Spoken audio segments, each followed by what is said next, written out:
Hello दोस्तों, CoinDCX के अंदर डिपॉजिट्स कई सारे लोगों के नहीं हो पा रहे हैं, रिजेक्ट हो रहे हैं या फिर अटका हुआ डिपॉजिट हो ही नहीं पा रहा है या फिर हो चुका है बैंक अकाउंट से डिपॉजिट लेकिन यहाँ पर नहीं पहुँच पा रहा है, यहाँ पर बैलेंस जीरो ही लिख के आ रहा है। तो इन सारी समस्याओं का समाधान यहाँ पर यह है कि हम एक बार स्टेप बाय स्टेप पूरा जो प्रोसीजर है डिपॉजिट का वो देख लें, जिससे हमें समझ में आ जाए कि क्या गलतियाँ हमसे हो रही हैं, क्या हमसे मिस्टेक्स हो रही हैं या फिर यहाँ पे क्या कॉइन स्विच कुबेर CoinDCX की इसकी गलती है जो हमारे डिपॉजिट्स नहीं हो पा रहे हैं। तो आओ देखते हैं। यहाँ पर सबसे पहले तो आपको सिंपली ऐड फंड पे क्लिक करना होता है, आपको पता ही है। और यहाँ पर जो मिनिमम अमाउंट इन लोगों ने लिख रखा है वो है यहाँ पर 500 रुपये, आप देख सकते हैं। लेकिन हम लोग यहाँ पर चलो 500 रुपये इनकी संतुष्टि के लिए डाल दे रहे हैं, लेकिन हम लोग डिपॉजिट 100 ही रुपये करेंगे यहाँ पर देखने के लिए कि क्या काम कर रहा है या नहीं। तो इन्होंने देखो सबसे पहले तो यहाँ पर क्लियर कट लिख रखा है कि यहाँ पर IMPS से ही आप ट्रांजेक्शन करें, ठीक है। मिनिमम आप 500 रुपये कर सकते हैं, मैक्सिमम आप 5 लाख रुपए तक जा सकते हैं और प्रोसेसिंग टाइम 2 घंटे से 12 घंटे भी लग सकता है। और भी इन्होंने यहाँ पर लिख रखा है कि हमारे बैंक अकाउंट की डिटेल्स हमने चेंज करी हैं, तो उसी हिसाब से करना डिपॉजिट हमारे नए बैंक अकाउंट के अंदर। तो कंटिन्यू पे क्लिक कर देना है और फिर से इन्होंने यहाँ पर एक बार हमें वार्निंग दे दी, हमारे बैंक अकाउंट डिटेल को हमने चेंज करा है तो ध्यान रखना, ठीक है। ओके पे क्लिक कर देना है, यहाँ ऊपर लाना है और आपको दिख जाएगा ये बैंक अकाउंट है, इसके अंदर हमें पैसे डिपॉजिट करने हैं बेसिकली, ठीक है। और रिमार्क के अंदर अपना फ़ोन नंबर डालना बिल्कुल भी नहीं भूलना है। तो मैं आपको पहले ही बता देना चाहता हूं कि कोई भी UPI रिलेटेड ऐप का इस्तेमाल आपको बिल्कुल नहीं करना है। जैसे कि मैं आपको यहाँ पे दिखा देता हूँ, मैंने अपने कोटक महिंद्रा में मेरा अकाउंट है, मैंने उसके लिए कोटक की बैंक की ऐप डाउनलोड कर रखी है। ये पेटीएम, फ़ोनपे, ये दोनों ऐप्स का मैं इस्तेमाल यहाँ नहीं करने वाला। मैंने इसीलिए यहाँ पर आपको यहाँ पर दिखा रहा हूँ, इनका इस्तेमाल आपको भी नहीं करना है। आपको अपने बैंक की ऐप में जाना है, जिस भी बैंक में आपका अकाउंट होगा उस बैंक ने आपको ऐप दी होगी, उस बैंक की ऐप में आपको जाना है और वहां पर जाने के बाद आपको ऑप्शन ढूंढना है ट्रांसफर मनी का, ठीक है। ट्रांसफर मनी पे क्लिक कर देना है। Transfer money, send money to bank account या ऐसा ही कुछ वहां पर लिख रखा होगा। सेंड मनी पे मैंने क्लिक कर दिया है। अब मैं यहां पर आपको एक बार दिखा देना चाहता हूं, यह बैंक अकाउंट है, इस बैंक अकाउंट के अंदर हम पैसे ट्रांसफर करने वाले हैं, ठीक है, पैसे डालने वाले हैं। ये बदला है, हमें बिल्कुल भी पुराना एक बैंक अकाउंट नंबर दे रखा था CoinDCX ने, उसके अंदर पैसे नहीं डालने, नए सिरे से इस बैंक अकाउंट के अंदर हमें पैसे डालने हैं। तो मैं बेसिकली अपने बैंक की ऐप में आ जाऊंगा। ट्रांसफर मनी पे बेनिफिशियरी वगैरह ऐड नहीं करना है, बिल्कुल भी गलती नहीं करनी है। वन टाइम ट्रांसफर का ये जो ऑप्शन होता है ना, ये हो सकता है आपके में वन टाइम ट्रांसफर का ना लिख के आए, लेकिन इस तरीके से आपको पैसे सेंड करने हैं कि डिटेल्स वगैरह सेव ना हो। आप अगर दूसरी बार भी पैसे ट्रांसफर करने जाएं तो डिटेल्स आपको नई देनी पड़े, तो इस तरीके से आपको ट्रांसफर करना है। वन टाइम ट्रांसफर पे क्लिक करना है, अकाउंट नंबर पे क्लिक कर देना है और थोड़ी देर में ये यहाँ पर लोड ले लेगा और उसके बाद सेलेक्ट बैंक पे क्लिक करना है और यहाँ आके देख लेना क्या बैंक नंबर, क्या बैंक नाम दे रखा है। इक्विटास स्मॉल फाइनेंस बैंक है, ठीक है। हम यहाँ पर जाएंगे और यहाँ पर कोई भी इक्विटास स्मॉल फाइनेंस बैंक नाम से ऐप ढूंढने पे नहीं मिल रही, कोई दिक्कत वाली बात नहीं है। यहाँ पे अदर बैंक्स पे क्लिक कर देना है। IFSC कोड यहाँ पे आ जाएगा। हो सकता है आपके में IFSC कोड ही अपने आप फिलअप कर दे, तो हमें लगता है कि चलो शॉर्टकट बच गए, लेकिन ऐसा कुछ नहीं, बिल्कुल आपको उसे कट कर देना है यहाँ से, ठीक है, पूरा कट कर देना है। और IFSC कोड खुद ही यहाँ पर आके IFSC कोड खुद ही यहाँ से लेके पूरा डालना है, कॉपी करके यहाँ पेस्ट करना है, ठीक है। बिल्कुल भी किसी प्रकार की गलती हमें करनी ही नहीं है और ये अपने आप लोडिंग लेके ये सब पूरी डिटेल्स वगैरह फिलअप कर लेते हैं। तो अकाउंट नंबर में जाना है और यहाँ पर अकाउंट नंबर, ये रहा अकाउंट नंबर, यहाँ से इसको कॉपी कर लेना है और यहाँ पर डाल देना है।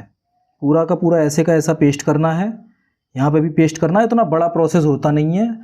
अकाउंट टाइप में यहाँ पे करंट है अकाउंट टाइप, तो यहाँ पे आके सिंपली करंट पे क्लिक कर देना है। बेनिफिशियरी नेम में जाके यहाँ पे ये देखो बेनिफिशियरी नेम दे रखा है NTPL, इसे कॉपी कर लेना है सिंपली और यहाँ पर जाके इसको पेस्ट कर देना है। अमाउंट में हमने 500 रुपये डाल रखा है, लेकिन हम टेस्ट करने के लिए 100 रुपये ही यहाँ पर ट्रांसफ़र करके देखेंगे, थोड़ा सा रिस्क लेके देखते हैं क्या होता है। रिमार्क में फ़ोन नंबर डालना है आपको, ये रिक्वायर्ड लिख रखा है इन लोगों ने, बिल्कुल फ़ोन नंबर भूलना नहीं है। यहाँ से कॉपी करके आपको फ़ोन नंबर यहाँ पर डालना है, पेस्ट, और फिर कंटिन्यू पे क्लिक करना है और IMPS से ही ट्रांजैक्शन करनी है। IMPS इमीडिएटली लिखा हुआ है, इसी से ही ट्रांसफ़र करना है। वहाँ पर इन लोगों ने क्लियर कट लिख रखा है कि IMPS से ट्रांसफ़र करो, NEFT या RTGS वगैरह से मत करो। और अगर आप UPI रिलेटेड वगैरह ऐप्स का इस्तेमाल कर रहे हो या फिर पेटीएम वगैरह का इस्तेमाल कर रहे हो, अगर आपका पेटीएम बैंक में ही अकाउंट है तो भी उसका सॉल्यूशन मैं अभी आपको बताऊंगा अभी थोड़ी देर में। तो कंटिन्यू पे इस पर क्लिक कर देना है और उसके बाद ये देख लेना, ये सारी डिटेल्स हैं, NTPL, bank account number, current और अदर बैंक्स। तो अदर बैंक्स हमने डाल दिया, लेकिन IFSC कोड हमने दे दिया है, तो ये अपने आप ले लेगा उस चीज़ को। ठीक है, हम 100 रुपये ट्रांसफ़र करने जा रहे हैं। कंटिन्यू टू पे पे क्लिक करना है और यहाँ पे आपको अपना M पिन डालना है। जो भी आपका पिन होगा वो आपको ही पता होगा ट्रांजैक्शन वाला, तो मैं अपना पिन डाल दे रहा हूँ यहाँ पे। तो पिन डालने के बाद लोडिंग हुई, यहाँ पर थोड़ी बहुत लोडिंग होती है और उसके बाद पेमेंट सक्सेसफुल का मैसेज यहाँ पर लिख के आ जाता है। कोई दिक्कत वाली बात नहीं होती। पेमेंट यहाँ पर सक्सेसफुल हो चुकी है मेरी। ये रेफरेंस नंबर मेरा निकल के आ चुका है, UTR नंबर, RRN नंबर, ये रेफरेंस नंबर मेरा पूरा निकल के आ चुका है। तो अब मुझे इस रेफरेंस नंबर को उठा करके यहाँ पर डालना है। ठीक है, वो ट्रांजैक्शन मैंने वहाँ से कर दी, मेरी तरफ से ट्रांजैक्शन हो गई है। अब यहाँ पर लिख के आता है एंटर रेफरेंस नंबर, और हो सकता है कि आपका ये वाला पेज हट जाए। मेरे तो इसके फ़ोन की रैम थोड़ी बहुत ठीक ठाक है, तो ये दोनों पेज एक साथ ऐसे ऐसे चल पा रहे हैं। ठीक है, लेकिन हो सकता है कि आपके में ये हट जाए, ना हो पाए, तो कोई दिक्कत वाली बात नहीं है, बिल्कुल घबराने की बात नहीं है। कॉइन DCX दोबारा भी आपका रिलोड हो, तब भी आपको उसी प्रोसेस पे जाके 500 रुपये डाल के और यहीं तक आ जाना है वापस स्क्रीन पे, और रेफरेंस नंबर अपना यहाँ पे आके डाल देना है। मैं भी एक बार रेफरेंस नंबर डाल देता हूँ, फिर हम बात करते हैं। तो मैंने यहाँ पर अपना रेफरेंस नंबर सही बिल्कुल डाल दिया है। अब मैं इसमें सबमिट पे क्लिक कर दूंगा और उसके बाद ये सारी डिटेल्स वगैरह आ जाती हैं। मैं कन्फर्म पे क्लिक कर दूंगा और यहाँ पर वेरीफाइंग योर पेमेंट लिख के आ जाएगा, ये लोडिंग होना शुरू हो जाएगा। और मैं आपको एक बार टाइमिंग भी दिखा देता हूँ, यहाँ पर जाके आपको मैं दिखा देता हूँ। ये प्रोसेस में चल रहा है, देखो 500 रुपये लिख रखा है, मैंने ट्रांसफ़र 100 ही रुपये करे हैं, लेकिन ये 500 रुपये यहाँ पर लोडिंग में चल रहे हैं, लेकिन ये 100 ही रुपये आएंगे, कोई दिक्कत वाली बात नहीं है। मैं 1-2 बार और कर चुका हूँ, मैं अगर आपको दिखाना चाहूँ तो ये देखो विड्रॉ 100 रुपये का, ये डिपॉजिट भी 100 रुपये का कंप्लीट मैं कर चुका हूँ 21 अगस्त 2022 को। ठीक है, तो ये 100 रुपये का भी ट्रांजैक्शन वगैरह ये लोग सपोर्ट कर रहे हैं, ऐसी कोई दिक्कत वाली बात नहीं है। बाकी तो टेस्ट अभी हो ही जाएगा। और दूसरे नंबर की हम बात कर रहे थे, ये देखो टाइम हो रखा है अभी, यहाँ पर मैं आपको नीचे ला के दिखा देता हूँ, 3:58। ठीक है, ये थोड़ा ब्लर हो रहा है। 3:58 पे मैंने डिपॉजिट करा है, और फिर हम देख लेंगे स्क्रीनशॉट के माध्यम से कि कितना टाइम लगा सक्सेसफुली डिपॉजिट होने में। अब हम बात कर लेते हैं कि अगर आपका पेटीएम बैंक में ही अकाउंट है तो आप क्या करेंगे। तो समस्या वाली बात है, क्योंकि पेटीएम वगैरह से हम डिपॉजिट कर ही नहीं सकते। कुछ नहीं करना, आपको सिंपली ये जो है यहाँ पर आपका नाम लिखा हुआ होगा, तो उस पर क्लिक कर देना है आपको।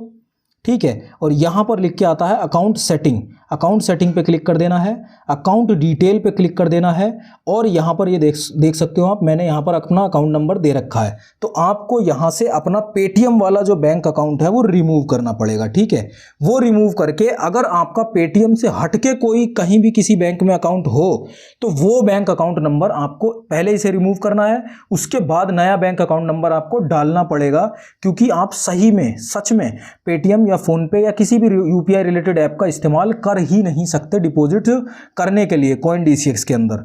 तो यही खेल है, यहाँ पर आपको ये बैंक अकाउंट अपना पेटीएम वाला रिमूव करना ही पड़ेगा। उसका प्रोसीजर में मैंने आपको बता दिया है। आपको अपने इस पे होम स्क्रीन है, अपने इस पे नाम पे क्लिक करना है और यहाँ पर अकाउंट सेटिंग पे क्लिक करना है, अकाउंट डिटेल्स पे क्लिक करना है और यहाँ से बैंक अकाउंट अपना हटाना पड़ेगा। यही एक लौता सॉल्यूशन है, क्योंकि आप नहीं कर सकते पेटीएम वगैरह से डिपॉजिट या फ़ोनपे या फिर किसी UPI रिलेटेड ऐप से डिपॉजिट नहीं कर सकते।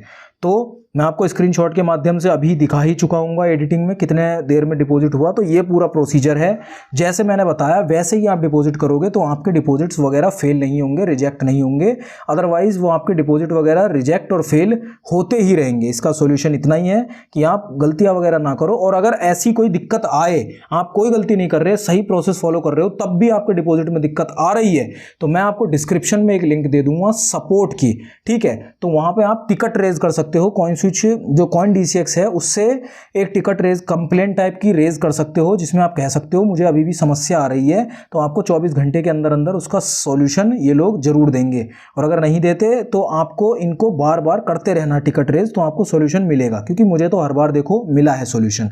तो इतना ही था आज की इस वीडियो में। आशा करता हूँ आपको इस वीडियो से कुछ ना कुछ जानने जरूर मिला। अगर मिला तो इस वीडियो को लाइक जरूर कर दीजिए, इस चैनल को सब्सक्राइब कर लीजिए। अपना ध्यान रखिए, मैं मिलता हूँ आपसे अगली वीडियो में।